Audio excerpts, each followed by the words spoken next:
Selamat pagi. Pada hari ini saya akan mempresentasikan tentang bisnis internasional.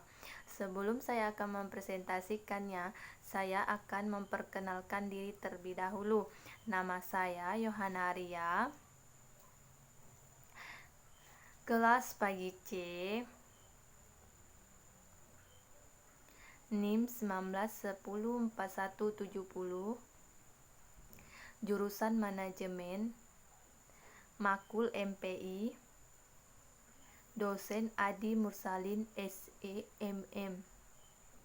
Next. Manajemen distribusi internasional. Menurut Warren J. Gegen 2003, saluran pemasaran atau saluran distribusi marketing channels adalah saluran yang digunakan oleh produsen untuk menyalurkan barang sampai ke tangan konsumen atau pemakai industri. Selanjutnya, menurut Kotler, saluran pemasaran adalah sekelompok perusahaan atau perseorangan yang memiliki hak pemilik atas produk atau membantu memindahkan hak pemilikan produk ketika akan dipindahkan dari produsen ke konsumen. Selanjutnya, saluran pemasaran antara satu dengan bagian lainnya merupakan satu kesatuan yang saling bergantung sehingga membentuk sistem saluran pemasaran, marketing channel system. Saluran pemasaran mempunyai adil dalam menyampaikan barang ke konsumen, yaitu sebagai agen. Bagaimana perantara pemasaran bernegosiasi atas barang milik produsen dengan konsumen. Bagaimana perantara terlibat dalam proses untuk membuat produk atau jasa yang siap untuk dikonsumsi oleh konsumen. Next. Anggota saluran distribusi internasional. Yang pertama itu ada perusahaan pemanajemen ekspor atau PME, Export Management Company, yaitu suatu perusahaan manajemen ekspor yang melayani berbagai perusahaan dalam kegiatan ekspor. Yang kedua ada asosiasi Web Forward.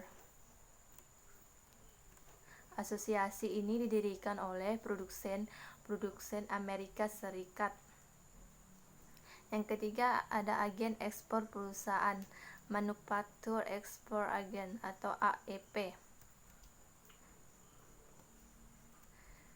Adalah agen exposure. Perusahaan menyediakan layanan yang hampir sama dengan perusahaan manajemen ekspor, namun dalam skala dalam kontrak yang lebih kecil. Yang keempat itu ada agen komisioner dan agen pembelian yang dikendalikan negara, yaitu agen komisioner ini bertindak mewakili pedagang luar negeri atas pembelian produk-produk tertentu. Next.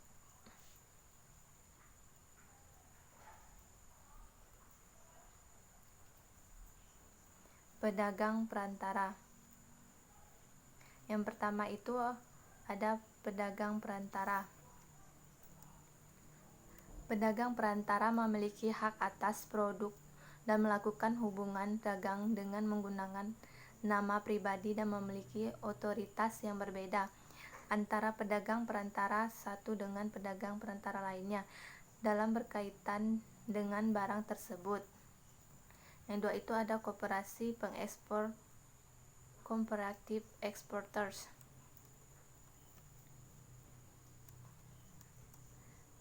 Koperasi pengekspor adalah kumpulan dari perusahaan-perusahaan yang membentuk suatu koperasi untuk mendistribusikan produk-produk ke luar negeri. Yang ketiga itu ada pemasok ekspor vendor.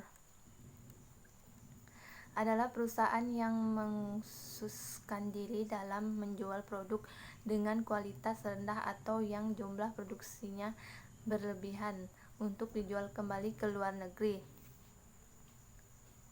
Next. Di sini ada distribusi langsung.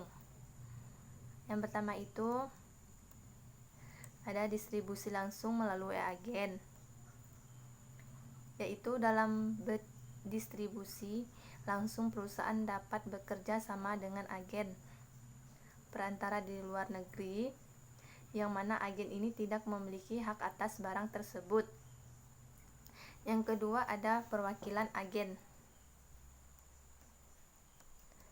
Kegiatan sales ini merupakan perwakilan perusahaan ini di negara asing untuk melakukan penjualan di negara tersebut, dan komisi didapat dari penjualan. Yang ketiga itu ada agen pembelian. Agen pembelian ini kadang disebut juga dengan pembeli barang untuk diekspor. Mereka aktif bergerak mencari produk dengan verifikasi tertentu untuk kepentingan luar negeri dengan standar produk dan harga dari luar negeri. Next.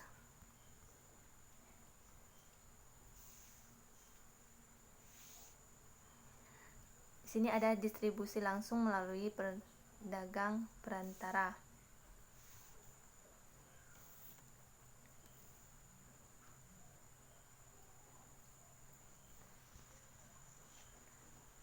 Pedagang perantara mengambil alih atas pembeli produk dan kemudian menjualnya kembali dengan nama pribadi. Contohnya seperti gini. Misalnya seseorang menjualkan produknya dan membelikan kepada orang lain, tapi dia akan menjualnya kembali dengan nama aslinya dan diri dia pribadinya. Next. Saluran distribusi milik perusahaan. Salah satu alternatif untuk mendistribusikan produk ke luar negeri adalah dengan membuat saluran distribusi sendiri. Next. Keputusan desain saluran.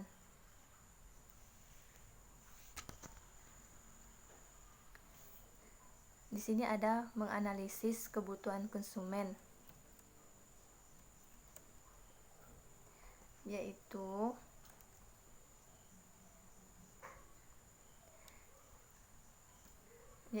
saluran menganalisis kebutuhan konsumen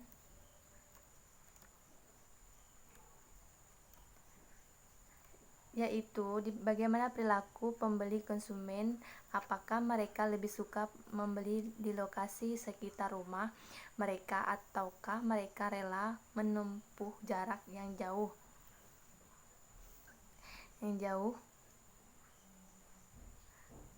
untuk mendapat produk tertentu.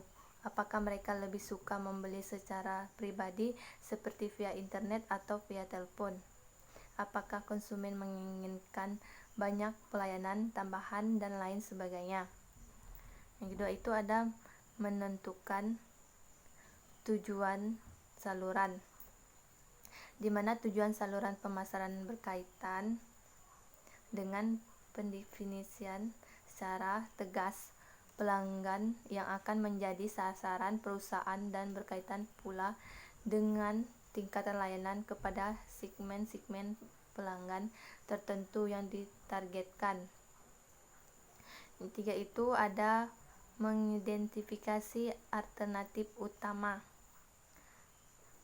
Alternatif ini berkaitan dengan jenis perantara yang digunakan, jumlah perantara yang syarat, serta tanggung jawab oleh masing-masing saluran pemasar. Jenis perantara berkaitan dengan produk perusahaan, sedangkan jumlah perantara berkaitan dengan seberapa jumlah anggota saluran yang dibutuhkan perusahaan agar produk semakin dekat dengan konsumen. Sini ada mengevaluasi alternatif utama.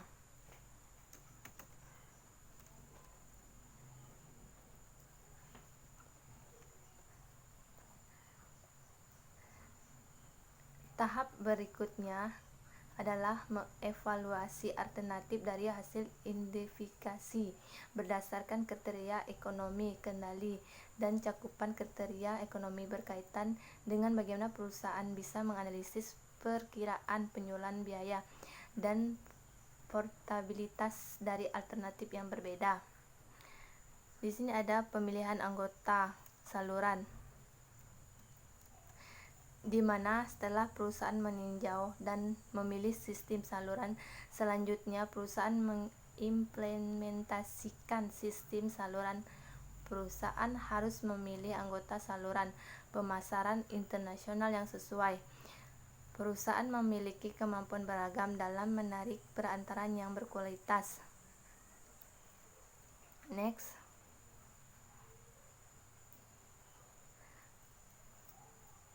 Pengendalian anggota saluran. Hilangnya kendali atas produk dalam proses pendistribusian kepada anggota saluran pemasaran mungkin sudah menjadi konsekuensi dari produsen. Walaupun dalam pasar domestik sebagian kendali diberikan ke anggota salurannya, anggota saluranlah yang menjadi satu-satunya jalan untuk menyelesaikan seluruh terkait dengan penjualan, pelayanan, penyediaan informasi.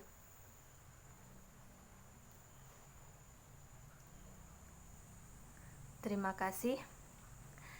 Baik, hanya itu yang bisa saya sampaikan dan saya presentasikan tadi. Kurang lebihnya saya minta maaf. Sekian dan terima kasih. Selamat pagi.